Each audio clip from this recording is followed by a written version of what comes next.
Vamos receber a Maíra Goulart, professora de Ciência Política da UFRJ. Tudo bom, Maíra? Eu estava vendo aqui, você tem um perfil no Twitter, eu não sei se ele está abandonado ou está abandonado, né? Mas eu achei tão bonitinho aqui, porque assim, você é professora de Ciência Política da UFRJ, pratico ensino yoga, sou mãe de pugs para manter a sanidade. Você tem pugs?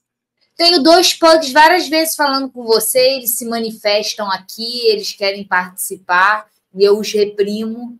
Nesse Que momento, bonitinho! eu tenho um branco e um preto. Vivo para isso, gente. É uma coisa. Eles necessitam da gente, né? É a melhor parte da vida, gente, o pugs. Por quê? Afeto incondicional. Diferentemente de todos os outros seres que te magoam, que vacilam, eles nunca vacilam. Estão sempre Nunca. lindos. É. E como é que é o nome deles, Maíra? Aí você vai rir. O primeiro chama Hugo Chaves. Hugo Chaves. Quando ele entrou na minha vida, eu ainda estudava o chavismo, eu ainda era um pouco chavista, confesso. O segundo é um amor perene na minha vida, chama Leonel Brizola. Ah, que maravilha! O Leonel e o Hugo. Olha, depois ó, a gente quer conhecer os pugs No meu Instagram, não o do Lapicon, mas no meu Instagram tem muitas fotos deles. Tem fotos? Tem. E eles então, são lindos. Vou ver se eu acho aqui. Porque vale a pena. Porque isso aí é uma coisa que anima a vida. Eu pago internet para ver vídeo de cachorrinho, gente. O João Amorim está aqui no bastidor ainda, ele está dizendo assim, concordo plenamente com a Maíra, eu moro de favor na casa de 5 gatos. Olha só, 5 gatos. É sobre isso, é sobre acumular pets. Acumulação de... Gatos você não tem, só os pugs. Eu moro num apartamento pequeno e eu trabalho obsessivamente, por isso só posso ter 2 cãezinhos, já estou aqui naquele limite da culpa. Mas adoraria ter gatos e mais cachorros. Que coisa mais fofa essa história dos pugs. Bom, vamos iniciar. Maíra, a gente estava falando aqui com o João Amorim sobre o relatório da Transparência Internacional sobre percepção de corrupção. Quer dar uma leve pincelada nessa situação? A gente comentou aqui que a Transparência Internacional tem as metodologias e as suas preferências e inclinações um pouco sob suspeição. Aliás, ela teve muito junto da Lava Jato, né? Então, quando vem um dado da Transparência Internacional, a gente já fica assim meio, opa, o que é isso aí? Bem, retoma aquele tema que é muito caro para nós, né? Que é o tema do lawfare. Como que a corrupção ela foi instrumentalizada nessa guerra que a gente chama de lawfare, porque é uma guerra que é travada a partir de ferramentas jurídico-políticas. Durante alguns anos, os nossos operadores do Ministério Público, do sistema jurídico de modo geral, que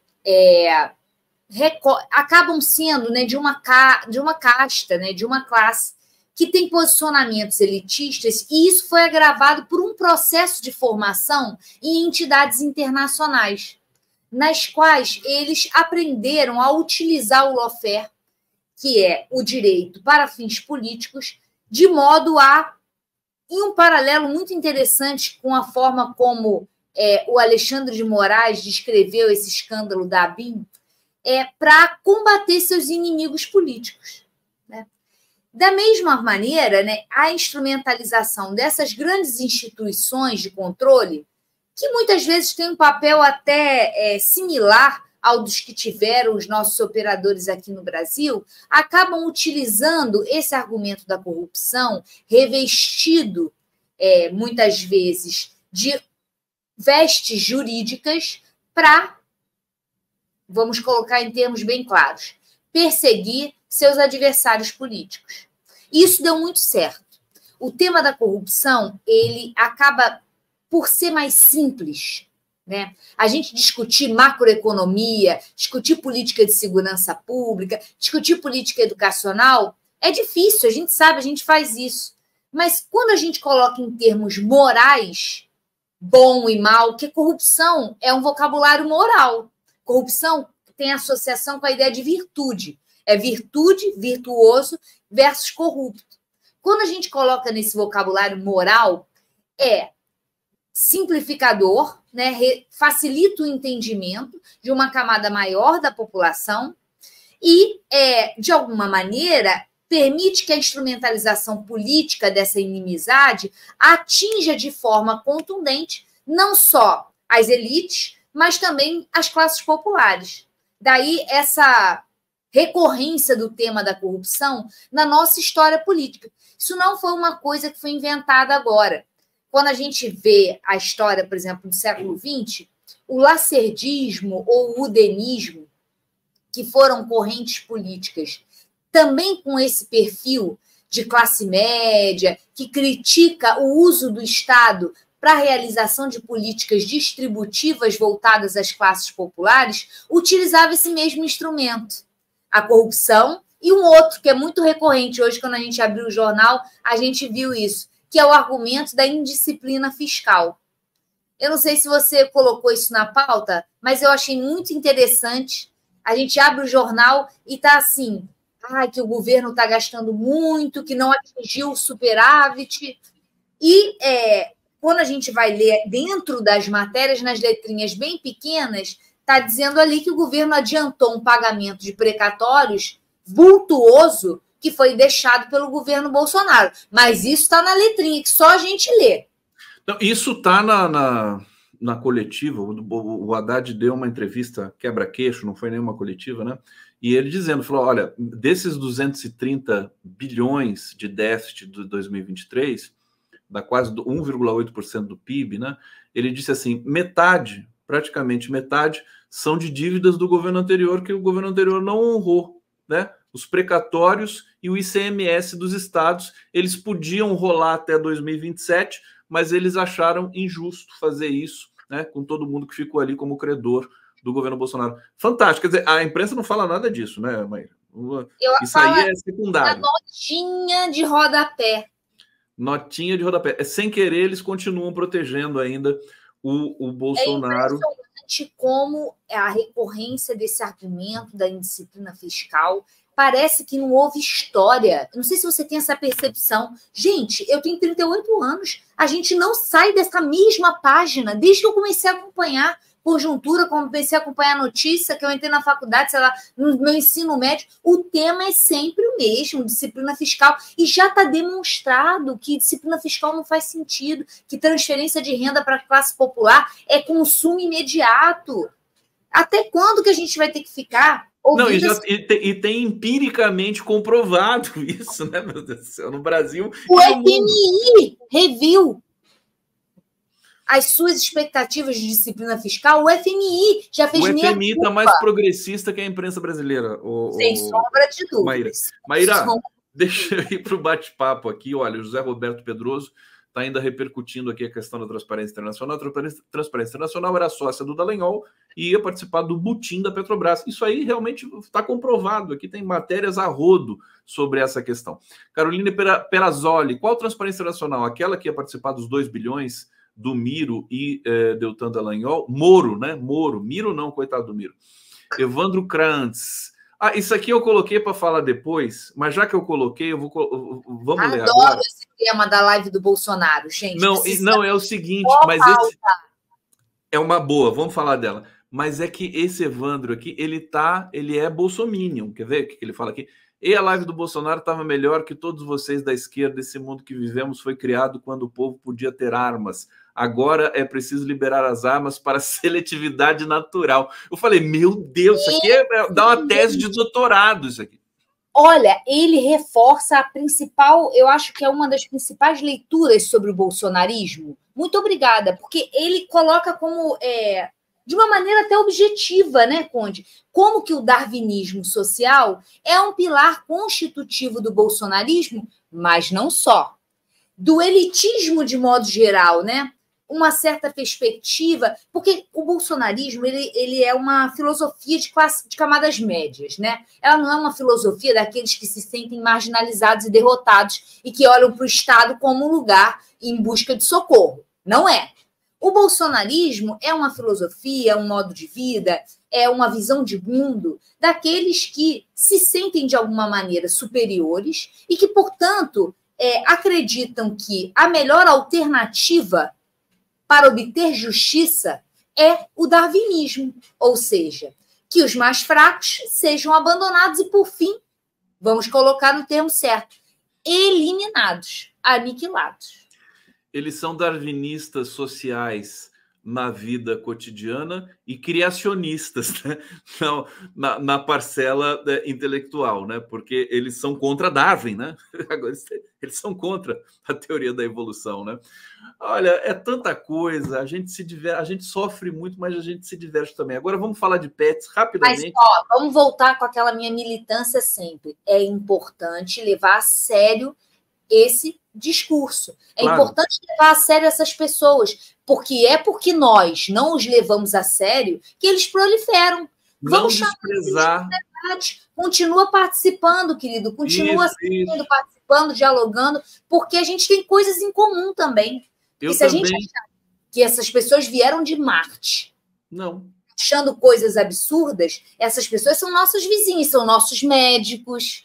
Sim, exatamente. Aliás, é difícil achar um médico que não seja, né, desse setor aí. Olha só, deixa eu ver aqui. Ô, Maíra, perfeito, você está demais. Aliás, sempre você está demais, trazendo questões importantes. Deixa eu só fazer aqui quebrar um pouco o ritmo aqui. O Bloodvern está dizendo: Maíra, compartilhamos seu gosto para nomes complexos e significativos para pets. Meus gatos se chamam Friedrich Nietzsche e Erwin Schrödinger. Olha só, imagina chamando Schrödinger. Mas os meus não são complexos. Um é Hugo. Hugo é um nome simplíssimo. Hugo. E o outro é Brizolinha. Brizola, gente. Brizola.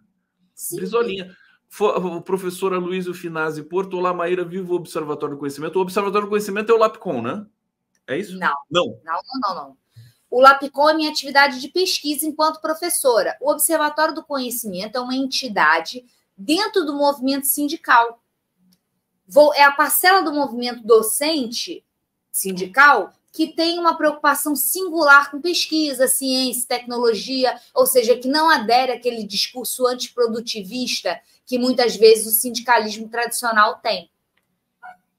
Perfeitamente. Está aqui o pessoal, tem bolsonarista aqui, e eles estão enlouquecidos, Adonai, para menos, porque agora, né, chegou o começo do fim para a família.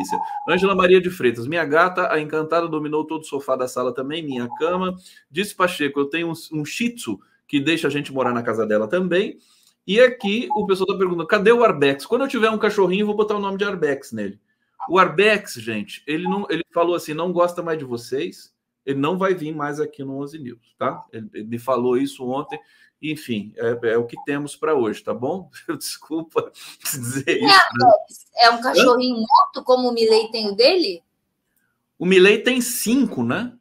Não, e fala com os mortos. Por isso que eu te perguntei se Arbex eventualmente não era um cachorrinho morto que te aconselhava, como o Milei se aconselha com o Zé Arbex era o nosso convidado aqui das quartas-feiras, jornalista, né? Professor da PUC, agora licenciado. Perdão, Arbex, eu achei que a gente estava falando de cachorrinhos ainda. Acho que você pensou que o Arbex fosse uma figura, né? Mas não, e aí todo mundo pergunta do Arbex, todo mundo sente falta dele aqui. Eu também não queria dizer isso, mas também sinto falta. Mas ele não quer mais dar entrevista nesse período, porque ele está pé da vida com tanta coisa, entendeu? Que daí ele não quer falar. Olha só os cachorrinhos da Maíra. Eu peguei aqui os pugs da Maíra Goulart. Quem que é o Brizolinha e quem que é o Huguinho? O Brizolinha é o pretinho, que é, com todo o perdão da palavra, ele é do cu riscado. E o Huguinho é um cão perfeito, sereníssimo, maravilhoso, é o bege. Olha, quem dera o Maduro fosse sereno assim, que nem o seu Huguinho. Infelizmente, o Maduro. Que bonitinhos, meu Deus do céu. Agora acabou o programa, né? Zerou. Quando entra cachorrinho, gente, zerou. A gente tem duas possibilidades: falar da ABIN perseguindo pessoas como eu e você, ou de cachorrinhos que jamais perseguiram ninguém. São uns amores. Vamos falar da ABIN. Aliás, tema que, né, tá, inclusive até agora, trending topics, todo mundo falando disso o tempo todo. O Carluxo vai depor hoje na Polícia Federal, se já não estiver lá, né? situação delicada, complicada. Fala um pouco para a gente da tua percepção desse processo, se você acha que esse é o caminho bom para a gente recuperar. O fenômeno está muito nítido, né? Utilização de um aparelho do Estado para fins políticos e persecutórios. Ok, isso está cristalino, acho que ninguém não. Eu acho que isso não precisa ser objeto da nossa consideração. O que a gente tem que pensar coletivamente, enquanto campo progressista, é o impacto dessa investigação nas eleições municipais e na luta hegemônica que a gente vem travando, nós, enquanto campo progressista, em relação ao campo, vou colocar de maneira elogiosa, conservador reacionário. Eu me preocupo, por quê? Porque esse tipo de temática inspira argumentos de vitimização, né? Aquele argumento clássico que já está sendo muito adotado pelo campo bolsonarista sobre perseguição da mídia, da justiça, do Supremo, do Alexandre de Moraes. Esse discurso de vitimização e perseguição, ele tem, isso já está mensurado, muito impacto dentro do segmento bolsonarista. Vou te dar um exemplo. Quando a Quaest fez uma pergunta em junho sobre a inelegibilidade de Bolsonaro, 43% dos brasileiros, de modo geral, são contrários. Ou seja, acham que não há evidências objetivas para considerar Bolsonaro inelegível. Mas se a gente pegar só entre os eleitores de Bolsonaro, 82% são absolutamente contrários. Quando a gente coloca um caso até mais simples, que é o caso das joias, 54,3% dos brasileiros em geral não acham que Bolsonaro é culpado. Entre os bolsonaristas, apenas 6% acham ele culpado. Essa é uma pesquisa da Atlas. O que eu estou querendo que a gente reflita aqui coletivamente? O impacto desse tipo de escândalo entre bolsonaristas, né, sabendo que nós estamos diante de uma aposta, que eu sempre falo com vocês, uma aposta desse governo Lula 3 é tentar conquistar as franjas do bolsonarismo, desativar a polarização, pelo menos nos segmentos marginais. Qual é o impacto desse tipo de investigação? Se isso, de fato, vai prejudicar esse processo que o governo vem levando a cabo de ir, aos poucos, erodindo essas margens da base eleitoral de Bolsonaro. É claro que aquele núcleo, esses 6%, que acham, essa galera que acha que Bolsonaro nunca é culpado de nada, que não sei o quê, que é o bolsonarismo raiz, esse é muito difícil da gente conquistar enquanto campo progressista. Mas os marginais, nós podemos conquistar. Leia-se, né? Marginais não bandidos, aqueles que estão na periferia. Não, a margem, na periferia, ou seja, que fizeram adesões menos intensas ao bolsonarismo, mais recentes, menos intensas. Esses o governo tem conseguido, através de um arrefecimento da retórica da beligerância, da polarização, uma melhora nas condições econômicas, tem conseguido conquistar. Esse tipo de investigação me deixa dúvidas sobre o seu impacto positivo ou negativo. Eu tenho dúvidas sobre isso. Principalmente daquele post bizarro do toque, toque, toque. Gente, isso eu e você podemos fazer pela zoeira. O governo federal não, gente. O governo não pode fazer. Aliás, eu ontem também falei sobre isso. Quer dizer, a explicação... O Paulo Pimenta até tentou explicar, e eu até entendo a explicação que ele fez, que ele diz assim, é pegar carona, né, numa suposta teoria de comunicação, pegar carona num tema que está bombando para divulgar digamos, a dengue, né, a prevenção à dengue e tudo mais. Mas o efeito prático não é isso, e cá entre nós, um governo, uma instituição, não pode usar esses protocolos que são protocolos bolsonaristas, praticamente. Né? Observa, eu nem sou tão moralista assim, porque eu acho que tem que ter pessoas do governo em seus portais não oficiais. Pessoas físicas, nos seus portais não oficiais, lutando essa batalha.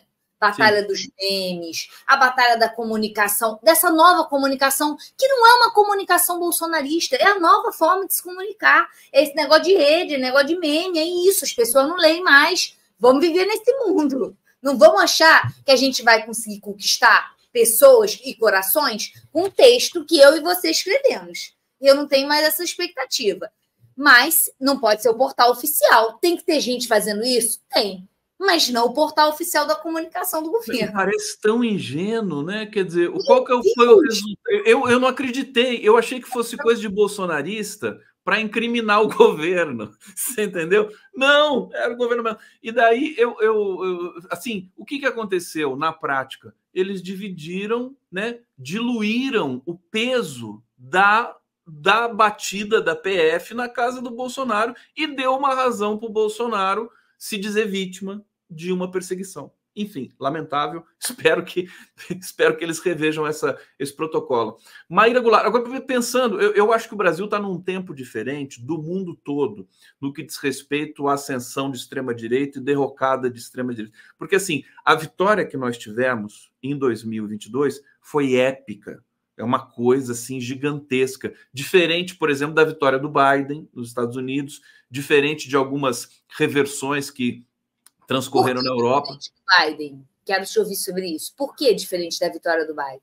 Porque a vitória do Biden não foi uma bacia das almas, um país mobilizado, assim, democracia versus ditadura, pelo menos não como no Brasil, a impressão que eu tenho. Né? E o Biden está aí fraquíssimo, por isso que vai perder para o Trump de novo. E por isso que o Trump vai ficando cada vez mais forte quando é acusado. O que não vai acontecer com o Bolsonaro, mas eu quero te ouvir, né? Acho que você não partilha muito dessa visão.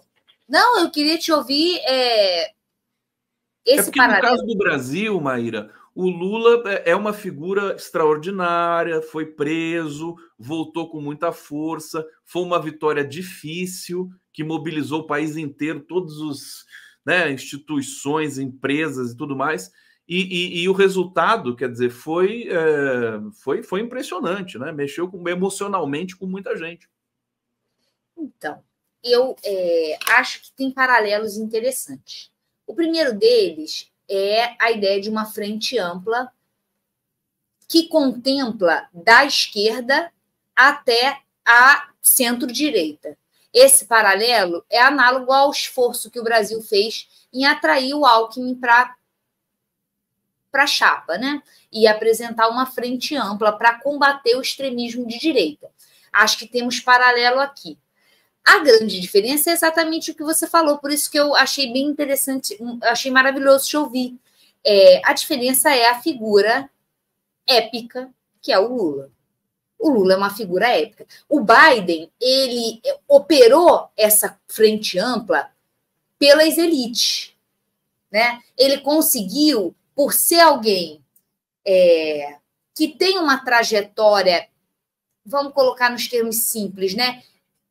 Elitista, ele é alguém que faz parte de uma elite partidária, uma elite econômica, é um homem branco demarcadamente de classe alta. Então, ele conseguiu atrair para essa frente ampla, é uma frente ampla formada, sobretudo, com pessoas de elite. Então, nos Estados Unidos, a marcação econômica não é tão forte quanto no Brasil. No Brasil, o bolsonarismo é uma filosofia de elite que consegue contemplar aquelas camadas das classes populares que se veem como elite ou se identificam com uma perspectiva elitista. A diferença é que o Lula, ele consegue, para as camadas populares, operar uma identificação física, uma identificação imediata, ou seja, que não passa por mediações. Ele é um retirante, ele é nordestino. Uma pessoa que sabe o que é ser um retirante nordestino, alguém subalternizado, humilhado, que precisa do Estado porque não é um vencedor, é um batalhador, não é um vencedor. Essa pessoa vota no Lula. Não porque é de esquerda. O Lula mobiliza pouco. sentimentos de esquerda, porque ele é um sindicalista, ele não é um comunista, não é alguém como nós, que tem uma filosofia, que desenvolve intelectualmente um ideário de esquerda. Ele é um sindicalista, ou seja, está em busca de acordos que melhorem a sua categoria, e agora a categoria dele são as classes populares. Então, ele é muito pragmático nesse sentido, mas ele é um símbolo dos marginalizados. O Biden não é isso. Biden não é. Por isso que eu acho que a gente está num tempo histórico diferente, e aí isso tem a ver com as consequências dessa operação da Polícia Federal, com a chamada BIM paralela, que colocou na malha o Carlos Bolsonaro, e, de uma certa maneira, agora toda a família também envolvida, porque o Carlos Bolsonaro, a secretária do Carlos Bolsonaro, mandava zap para a secretária do Ramagem pedindo informações de processos dos filhos do Bolsonaro, de todos eles. E o impacto disso nas eleições de 2024. Cá para nós, né, na minha visão, estou aqui mergulhado no noticiário o tempo todo, 24 horas por dia, eu acho que o prejuízo vai ser grande. Agora, a gente tem variáveis, né, para além dessa percepção também. Comenta para a gente o que você espera, né, de consequências para o bolsonarismo aí nos próximos ciclos. Bem, primeiro, reforçar o link com a eleição municipal. Todos os atores políticos em âmbito nacional estão jogando tudo nessa eleição municipal. O bolsonarismo fez uma plataforma de capacitação de elites políticas para disputar a eleição municipal. O PT mudou a estratégia dele, está tendo uma estratégia voltada para conquistar, não como cabeça de chapa, mas para eleger o máximo de vereadores e prefeitos do campo progressista, ou que pelo menos não abram espaço para a extrema-direita. Então, a eleição municipal é o fato político do ano e tudo vai passar por esse filtro. Tudo. No caso do escândalo da BIM, eu sou menos otimista do que você.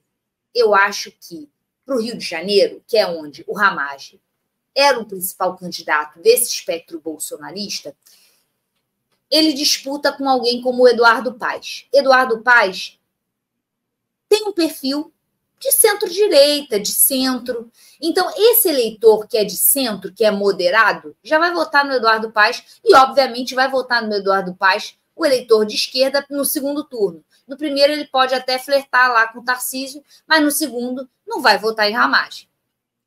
O eleitor de Ramagem vai ser aquele que adere ao bolsonarismo de maneira convicta. Para esse eleitor, investigações do Supremo, investigação da Justiça, o que passa na mídia é tudo manipulado para perseguir o Bolsonaro, porque está nesse escândalo, como é que eles chamam de globalismo comunista, globocomunista, uma coisa... marxismo cultural, aquela coisa. Marxismo cultural ainda é melhor, né? Porque tem coisas tem xingamentos piores do que o marxismo cultural. Mas eles colocam tudo nessa chave da perseguição. Então, eu acho que o impacto na eleição municipal do Rio de Janeiro, por enquanto, é nulo. Mas tem uma coisa que a gente tem que considerar. Não quero terminar sem falar isso. Tem chance do Ramagem ser preso. Se ele for preso, aí tudo muda. A foto de prisãozinho, ó, algema, aí não tem jeito. Maíra Goulart, agora eu não posso mais deixar de mostrar aqui os pugs sensacionais da Maíra para a gente terminar nosso papo. Que coisa mais linda, os pugs da Maíra. O Hugo Chaves, que é o branquinho, e o Brizolinha, que é o pretinho. Maravilhoso. Maíra, obrigado. Dá um cafuné nos seus pets. E semana que vem estamos de volta aqui, ó. Beijo sempre muito grande para você, querida. Boa semana para todo mundo. Foi um prazer.